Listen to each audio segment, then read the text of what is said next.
ನಾನಿವತ್ತು ಹೇಳ್ತಾ ಇರುವ ಈ ಔಷಧಿ ಗಿಡ ಒಂದು ಕಳೆ ರೂಪದಲ್ಲಿ ಬೆಳೆದ್ರೂ ಕೂಡ ಬಹಳಷ್ಟು ರೋಗಗಳನ್ನು ಬುಡ ಸಮೇತ ಕಿತ್ತಾಕ್ತಕ್ಕಂಥ ಗುಣವನ್ನು ಹೊಂದಿದೆ. ಮಳೆಗಾಲದಲ್ಲಿ ತನ್ನಿಂದ ತಾನೇ ಹುಟ್ಟುವ ಈ ಸಸ್ಯ ಎಲ್ಲಾ ರೀತಿಯ ವಾತಾವರಣಕ್ಕೆ ಹೊಂದಿಕೊಂಡು ಬೆಳೆಯುತ್ತದೆ. ಮನೆಯ ಅಂಗಳದಲ್ಲಿ, ತೋಟಗಳಲ್ಲಿ, ಗದ್ದೆ ಬಯಲುಗಳಲ್ಲಿ ಕಂಡುಬರ್ತಕ್ಕಂಥ ಹಚ್ಚ ಹಸಿರಾದ 50ರಿಂದ 70 ಸೆಂಟಿಮೀಟರ್ ಬೆಳೆಯುವ ಈ ಸಸ್ಯ ಹೆಚ್ಚಾಗಿ ದಕ್ಷಿಣ ಭಾರತದಲ್ಲಿ ಕಾಣಸಿಗುತ್ತದೆ. ನಾನಿವತ್ತು ಯಾವ ಸಸ್ಯದ ಬಗ್ಗೆ ಹೇಳ್ತಾ ಇದ್ದೀನಲ್ಲ, ಆ ಸಸ್ಯವನ್ನು ಸಂಸ್ಕೃತದಲ್ಲಿ ಭೂಮಿ ಆಲಕ್ಕಿ, ಬಹುಪತ್ರ, ಬಹುಫಲ, ತಾಮಲಕಿ ಎಂದೆಲ್ಲ ಕರೆಯುವರು. ಈ ಸಸ್ಯವನ್ನು ಕನ್ನಡದಲ್ಲಿ ಭೂನೆಲ್ಲಿ, ನೆಲನೆಲ್ಲಿ, ಕಿರುನೆಲ್ಲಿ ಅಂತ ಕರಿತೀವಿ. ಸಾಮಾನ್ಯವಾಗಿ ಈ ಸಸ್ಯವನ್ನು ಸ್ಟೋನ್ ಬ್ರೇಕರ್ ಅಂತ ಕೂಡ ಕರಿತೀವಿ. ಇದರ ವೈಜ್ಞಾನಿಕ ಹೆಸರು ಫಿಲ್ಯಾಂಥಸ್ ನಿರೂರಿ.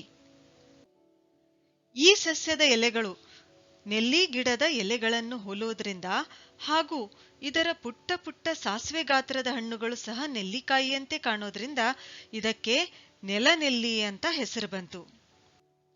ಇನ್ನು ಇದರ ಔಷಧೀಯ ಗುಣಗಳ ಬಗ್ಗೆ ಹೇಳ್ಬೇಕಂದ್ರೆ, ನೆಲನೆಲ್ಲಿಯ ಸಂಪೂರ್ಣ ಗಿಡವನ್ನು ಅಂದ್ರೆ ಪಂಚಾಂಗವನ್ನು ಔಷಧಿ ತಯಾರಿಕೆಯಲ್ಲಿ ಬಳಸ್ತಾರೆ.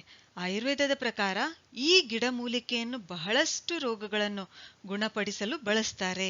ನೆಲನೆಲ್ಲಿಯ ರಸವನ್ನು ಇಲ್ಲ ಕಷಾಯವನ್ನು ಸೇವನೆ ಮಾಡೋದ್ರಿಂದ ರೋಗ ನಿರೋಧಕ ಶಕ್ತಿ ಹೆಚ್ಚುತ್ತದೆ. ಕಾಲ್ರಾ, ಚಿಕನ್ ಗುನ್ಯಾ, ಡೆಂಗೆ ಮುಂತಾದ ಕಾಯಿಲೆಗಳು ಹರಡಿದ್ದ ಸಮಯದಲ್ಲಿ ಆರೋಗ್ಯವಂತರು ನೆಲನೆಲ್ಲಿಯ ಕಷಾಯ ಇಲ್ಲವೇ ರಸ ಕುಡಿಯೋದ್ರಿಂದ ಕಾಯಿಲೆ ಬರದಂತೆ ನೋಡ್ಕೊಳ್ಬಹುದು. ನಮ್ಮ ಪಿತ್ತಕೋಶಕ್ಕೆ, ಲಿವರ್ಗೆ ಇದು ಅಮೃತ ಅಂತಾನೆ ಹೇಳ್ತಾರೆ. ಯಕೃತಿಯ ಎಲ್ಲಾ ಸಮಸ್ಯೆಗಳಿಗೆ ಅಂದ್ರೆ ಕಾಮಾಲೆ ಆಗಿರಬಹುದು, ಬಾವು ಬಂದಿರುವುದಾಗ್ಲಿ, ಯಕೃತಿಯು ಸರಿಯಾಗಿ ಕಾರ್ಯನಿರ್ವಹಿಸಲು ಸಾಧ್ಯವಾಗದಿದ್ದಲ್ಲಿ ಈ ಗಿಡಮೂಲಿಕೆಯನ್ನು ಸಿದ್ಧ ವೈದ್ಯ ಪದ್ಧತಿಯಲ್ಲಿ ಔಷಧಿಯಾಗಿ ಬಳಸ್ತಾರೆ. ಇದು ನಮ್ಮ ಪಿತ್ತಕೋಶವನ್ನು ಡಿಟಾಕ್ಸಿಫೈ ಮಾಡೋದಷ್ಟೇ ಅಲ್ಲದೆ ನಮ್ಮ ದೇಹದ ಧಾತುಗಳನ್ನು ಬ್ಯಾಲೆನ್ಸ್ ಮಾಡುತ್ತದೆ. ಲಿವರ್ ಸಿರೋಸಿಸ್ ಅಂದ್ರೆ ಲಿವರ್ ಮೇಲೆ ಗಾಯಗಳಾದಾಗ ಮತ್ತು ಲಿವರ್ ಶ್ರಿಂಕ್ ಆದಾಗ ಈ ಗಿಡಮೂಲಿಕೆಯು ತುಂಬಾನೇ ಉಪಯುಕ್ತ ಅಂತ ಸಾಬೀತಾಗಿದೆ. ಅಷ್ಟೇ ಅಲ್ಲ, ನೆಲನೆಲ್ಲಿಯನ್ನು ಹೆಪಟೈಟಿಸ್ ಬಿ ಮತ್ತು ಹೆಪಟೈಟಿಸ್ ಸಿ ಗುಣಪಡಿಸುವಲ್ಲಿ ಪುನರ್ನವ ಅದರ ಜೊತೆಗೆ ಈ ನೆಲನೆಲ್ಲಿಯನ್ನು ಬಳಸ್ತಾರೆ. ಲಿವರ್ ಹೆಲ್ದಿಯಾಗಿದ್ರೆ ನಮಗೆ ಉದರ ಸಂಬಂಧಿ ರೋಗಗಳು ಬರುವುದಿಲ್ಲ. ನೆಲನೆಲ್ಲಿಯು ಪಿತ್ತವನ್ನು ಬ್ಯಾಲೆನ್ಸ್ ಮಾಡೋದ್ರಿಂದ ಅಲ್ಸರ್, ಎಸಿಡಿಟಿ, ಚರ್ಮ ರೋಗ ಇವುಗಳನ್ನು ಗುಣಪಡಿಸುವಲ್ಲಿ ಸಹಾಯ ಮಾಡುತ್ತೆ ಮತ್ತು ನಮ್ಮ ಜೀರ್ಣಶಕ್ತಿಯನ್ನು ವೃದ್ಧಿಸುತ್ತದೆ. ನಮ್ಮ ದೇಹವನ್ನು ಡಿಟಾಕ್ಸಿಫೈ ಮಾಡುತ್ತದೆ, ಬ್ಲಡ್ ಪ್ಯೂರಿಫೈ ಮಾಡುತ್ತದೆ.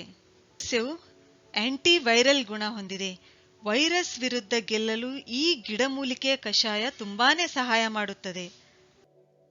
ಯುನಾನಿ ವೈದ್ಯ ಪದ್ಧತಿಯಲ್ಲಿ ಗಾಯ, ಕಜ್ಜಿ ಮತ್ತು ಜಂತು ಹುಳುಗಳ ನಿವಾರಣೆಗೆ ನೆಲನೆಲ್ಲಿಯನ್ನು ಬಳಸಲಾಗುತ್ತದೆ. ಇದನ್ನು ಸುಂದರ, ಸ್ವಚ್ಛ, ಕ್ಲಿಯರ್ ಸ್ಕಿನ್ಗಾಗಿ ಫೇಸ್ ಪ್ಯಾಕ್ ಆಗಿ ಕೂಡ ನಾವು ಬಳಸಬಹುದು.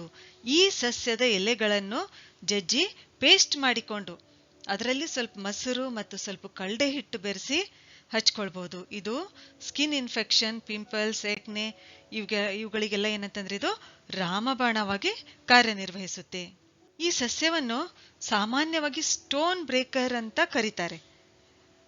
ಯಾಕೆ ಹೀಗೆ ಕರೀತಾರೆ ಅಂತಂದ್ರೆ, ಇದು ಮೂತ್ರಜನಕಾಂಗದಲ್ಲಿರ್ತಕ್ಕಂಥ ಸ್ಟೋನ್ಗಳನ್ನು ಅವುಗಳನ್ನ ಪುಡಿ ಮಾಡ್ತಕ್ಕಂಥ ಅದ್ಭುತವಾಗಿರ್ತಕ್ಕಂಥ ಗುಣವನ್ನ ಹೊಂದಿದೆ. ಅವುಗಳನ್ನು ಕರಗಿಸ್ತಕ್ಕಂಥ ಗುಣವನ್ನು ಈ ನೆಲನೆಲ್ಲಿ ಸಸ್ಯವು ಹೊಂದಿದೆ. ಇದು ಕಫ ತತ್ವವನ್ನು ಬ್ಯಾಲೆನ್ಸ್ ಮಾಡುವ ಗುಣ ಹೊಂದಿರೋದ್ರಿಂದ ಇದರ ಸೇವನೆಯಿಂದ ಕೆಮ್ಮು, ಅಸ್ತಮ, ಉಬ್ಬಸು ಇಂಥ ಸಮಸ್ಯೆಗಳು ಬರುವುದಿಲ್ಲ. ಇನ್ನು ಹೆಣ್ಮಕ್ಕಳಲ್ಲಿ ಅಧಿಕ ರಕ್ತಸ್ರಾವವಾಗ್ತಕ್ಕಂಥ ತೊಂದರೆ ಇದ್ರೆ ಅಂದ್ರೆ ರಕ್ತ ಪ್ರದರ ಅಂತ ಹೇಳ್ತೀವಲ್ಲ, ಆ ಸಮಸ್ಯೆಗೆ ಇದು ಗುಣಪಡಿಸುವಲ್ಲಿ ಇದು ಸಹಕಾರಿಯಾಗಿದೆ.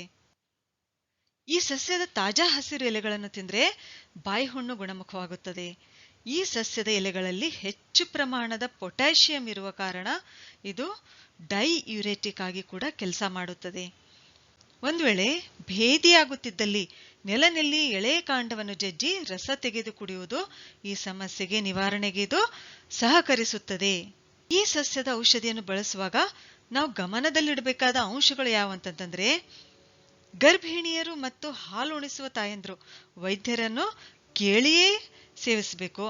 ಆಮೇಲೆ ನೆಲನೆಲ್ಲಿಯನ್ನು ಹೆಚ್ಚು ಪ್ರಮಾಣದಲ್ಲಿ ಸೇವಿಸಿದ್ರೆ ಲೋ ಬಿಪಿ ಅಥವಾ ಕಡಿಮೆ ರಕ್ತದೊತ್ತಡ ಆಗ್ತಕ್ಕಂಥ ಸಾಧ್ಯತೆ ಇರುತ್ತೆ. ಅದಕ್ಕೆ ನಾವು ಹೆಚ್ಚು ಪ್ರಮಾಣದಲ್ಲಿ ಇದನ್ನ ಸೇವಿಸಬಾರ್ದು. ಹಾಗಾದ್ರೆ ಎಷ್ಟು ಪ್ರಮಾಣದಲ್ಲಿ ನಾವು ಇದನ್ನ ಸೇವಿಸಬೇಕು? ಒಂದು ವೇಳೆ ಇದು ರಸದ ರೂಪದಲ್ಲಿದ್ರೆ 15 ml ನಿಂದ 20 ml ದಿನಕ್ಕೆ 2 ಸಲ ಇದನ್ನ ನಾವು ಸೇವಿಸಬಹುದು. ಆಮೇಲೆ ಒಂದ್ ವೇಳೆ ಇದು ಪೌಡರ್ ಇದ್ರೆ, ಅಂದ್ರೆ ಪಂಚಾಂಗಗಳ ಪುಡಿ ಮಾಡಿರ್ತಕ್ಕಂಥದ್ದು ನಮಗೆ ಮಾರ್ಕೆಟ್ನಲ್ಲಿ ಅವೈಲೇಬಲ್ ಆಗಿರುತ್ತೆ, ಅಥವಾ ನಾವು ಕೂಡ ಇದನ್ನ ಮಾಡಿಟ್ಕೊಳ್ಬಹುದು.